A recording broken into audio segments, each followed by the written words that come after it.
3 Jews pretended to farm on purpose. When the German guards let their guard down, they immediately pulled out a huge pair of pliers, cut the electric fence with one snip, and escaped from the concentration camp.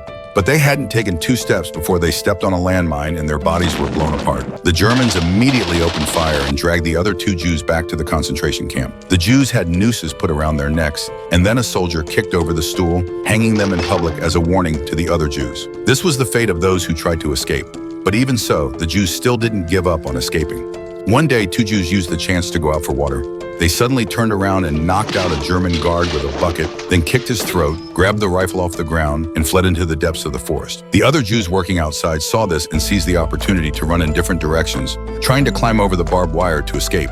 Fortunately, the German guards caught up in time and grabbed the Jews. In the end, none of the Jews managed to escape. They were all dragged back to the concentration camp. This completely enraged the German officer. To avenge the killed German soldiers, the officer demanded that each Jew who had tried to escape had to pick someone to die with them. If anyone refused to choose, 50 Jews would be randomly picked and shot. They had no choice but to make a selection. Some chose their enemies, some chose their friends, and some even chose their own relatives. After everyone had made their choice, the German officer ordered all the Jews present to watch the execution with their eyes open. Then the German soldiers set up their machine guns and shot the group of Jews who had tried to escape, completely crushing any hope of escape. Until this day, a group of Soviet prisoners of war arrived.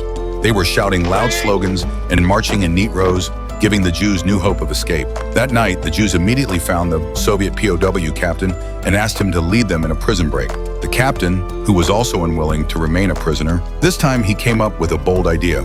Since direct escape wasn't working, they would take the initiative, kill the German officer in the concentration camp, and then start a rebellion to take over the camp. The first step was to take out the Jewish foreman to prevent him from informing the Germans. After several of them overpowered the Jewish foreman, they immediately started punching his stomach until he died. Then they cut the camp's communication wires and made a bunch of daggers out of sheet metal, launching a thrilling escape attempt.